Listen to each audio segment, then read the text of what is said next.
Começou com um silêncio que eu não esperava.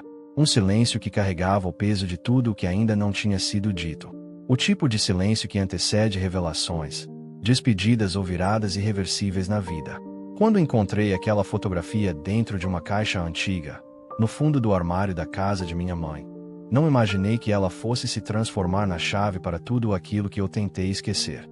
A foto estava ligeiramente amarelada, marcada pelo tempo, mas ainda assim vívida o suficiente para despertar em mim um arrepio que percorreu a espinha inteira. Éramos nós, eu e ele. Dois sorrisos presos num instante em que nada parecia prestes a ruir. A última foto que tiramos juntos.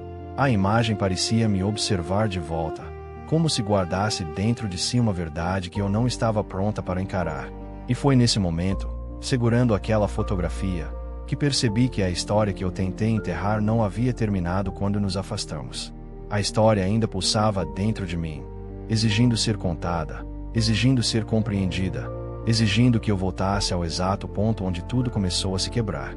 O nome dele era Ícaro Leme, e desde o início ele parecia carregar no olhar algo maior do que a própria vida. Tinha um jeito de observar o mundo como se estivesse sempre à procura de algo que ninguém mais conseguia ver. E talvez fosse exatamente isso que me atraía nele. Essa inquietação silenciosa, essa fome de descobrir, de sentir, de experimentar tudo até o limite. Ícaro vivia como se o tempo fosse um copo prestes a transbordar, e ele precisava beber cada gota antes que caísse. Eu, por outro lado, era completamente diferente. Eu buscava segurança, previsibilidade. Chamava-me Mira Valas, e a ironia de carregar um nome que significa ver nunca me escapou. Enquanto Ícaro corria em direção ao desconhecido, eu observava o caminho, tentando calcular cada risco, cada possível queda. Talvez por isso nos completássemos tão bem. Ou talvez fosse exatamente esse contraste que anunciava nossa ruína desde o princípio. Quando voltei ao passado para entender a fotografia, percebi que a primeira rachadura da nossa história surgira muito antes do que eu imaginava.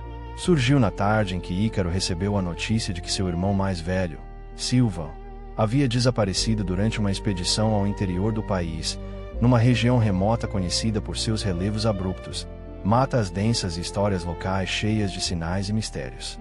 Para Ícaro, aquilo foi mais do que um baque familiar. Foi uma espécie de chamado. Uma convocação emocional para encarar uma ferida que ele nunca admitiu existir. Enquanto eu tentava consolar Ícaro e convencê-lo a esperar informações oficiais, ele já estava decidido.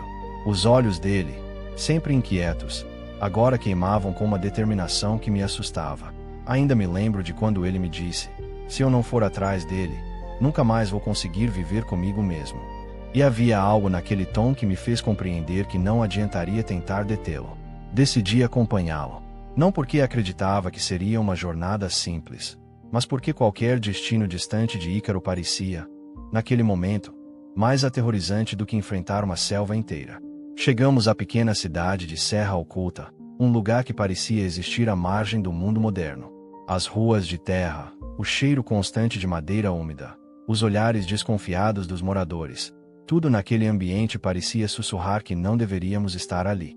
Perguntávamos por Silva, mas ninguém parecia conhecer ou se lembrar de um estrangeiro que havia passado por ali. Quanto mais insistíamos, mais fechadas ficavam as portas, os rostos, as conversas. Havia um tipo de medo circulando nas palavras não ditas daquela gente.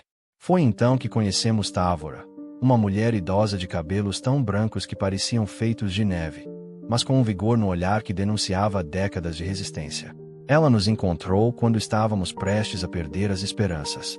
Eu sei o que estão procurando, disse ela, como se pudesse ler nossos pensamentos. Mas precisam entender que nem todo desaparecido é realmente perdido. Alguns apenas seguem um caminho diferente. As palavras dela pareciam metáforas, mas Ícaro as absorveu como se fossem pistas concretas. E quando Távora nos ofereceu abrigo para a noite, eu achei que Ícaro aceitaria apenas como um descanso temporário. Não imaginava que aquela mulher guardava segredos que transformariam completamente o rumo da nossa busca. Ela nos conduziu a um pequeno quarto. Antes de nos deixar, entregou a Ícaro um caderno antigo, desbotado. Seu irmão deixou isto para trás, disse ela. Talvez não seja para você encontrá-lo, mas para encontrar algo dentro de si que você tem evitado por muito tempo. O impacto daquelas palavras recaiu sobre nós como um peso inesperado. Ícaro folheou o caderno compulsivamente. Dentro dele havia mapas, anotações confusas, trechos de diários, esquemas de trilhas e, principalmente, menções constantes a uma formação rochosa conhecida como a Espinha do Mundo. O conflito começou a crescer ali, invisível mas profundo. Eu percebia o quanto Ícaro estava se agarrando àquela busca como se ela fosse sua única salvação. Ele se tornava cada vez mais obsessivo, cada vez mais distante, como se estivesse vivendo em outro plano. Tentei argumentar. Tentei mostrar que aquilo poderia ser perigoso demais.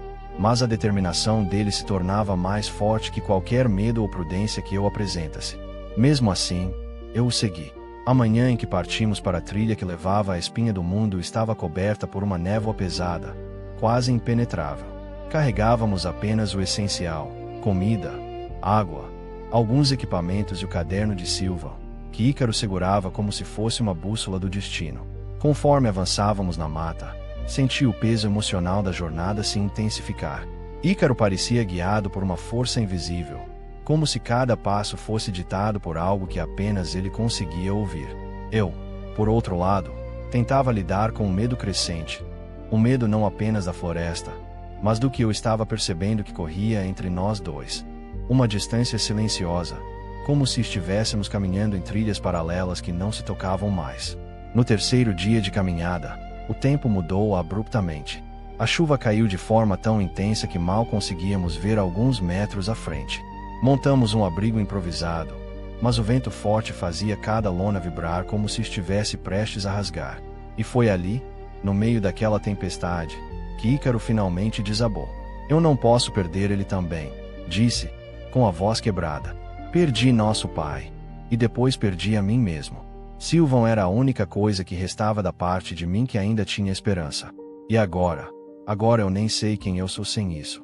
Era a primeira vez que Ícaro admitia a profundidade da ferida que carregava.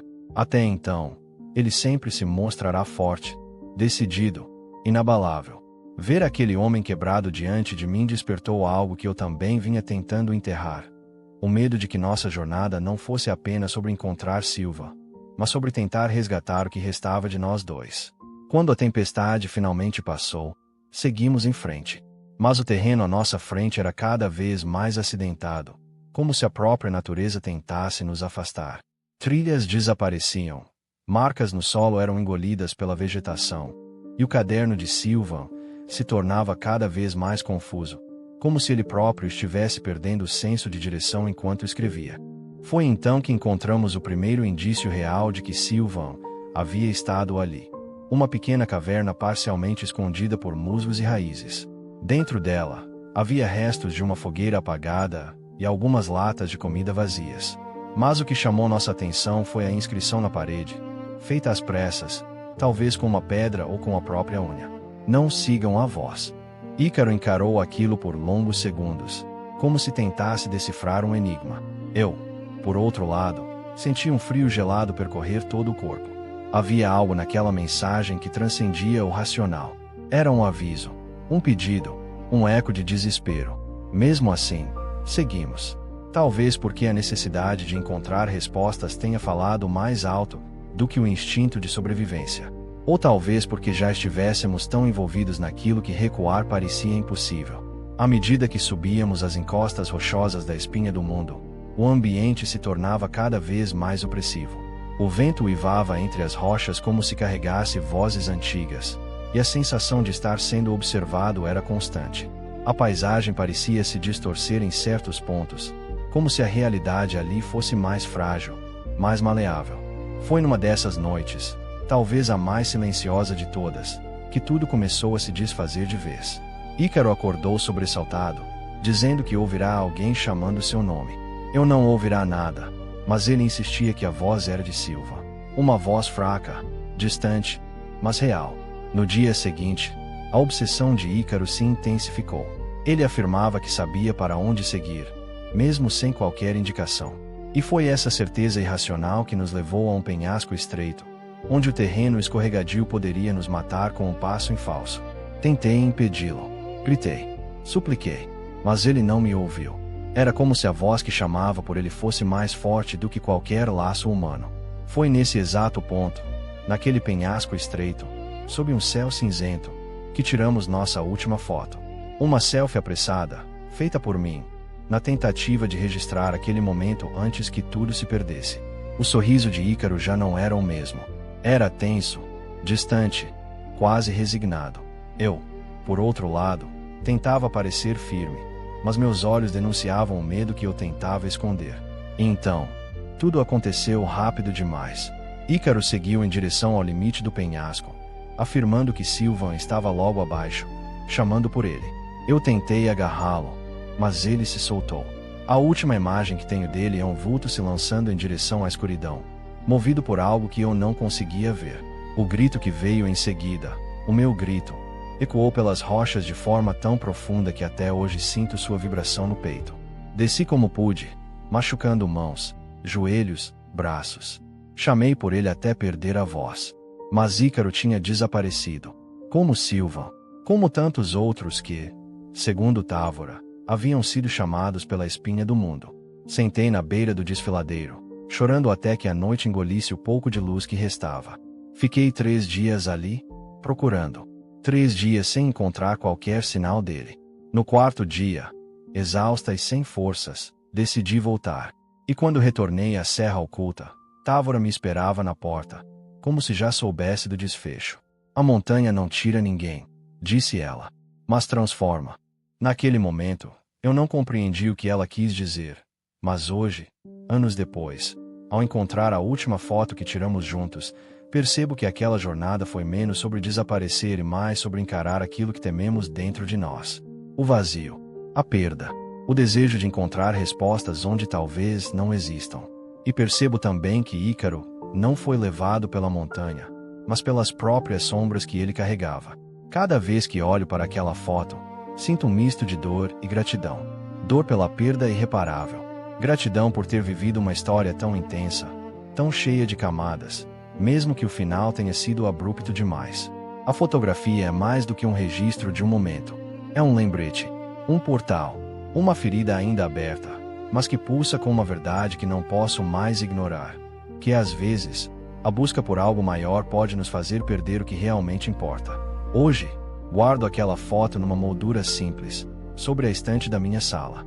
Não como um memorial da tragédia, mas como um símbolo da transformação. Porque, no fim das contas, nossas histórias não terminam com as perdas, mas com o que fazemos com elas. E a minha escolha foi seguir em frente. Não para esquecer, mas para honrar o que ficou para trás. A última foto que tiramos juntos se tornou meu ponto de partida para uma nova vida. Uma vida onde eu deixei de temer o desconhecido e passei a abraçar o que ele pode ensinar. Uma vida onde percebi que algumas jornadas são mais sobre nós mesmos do que sobre aqueles que tentamos encontrar. E talvez seja essa a maior verdade de todas, que o amor, por mais doloroso que seja, sempre deixa um rastro, uma memória, uma foto, uma marca, que continua a nos guiar, mesmo quando a pessoa que amamos não pode mais caminhar ao nosso lado.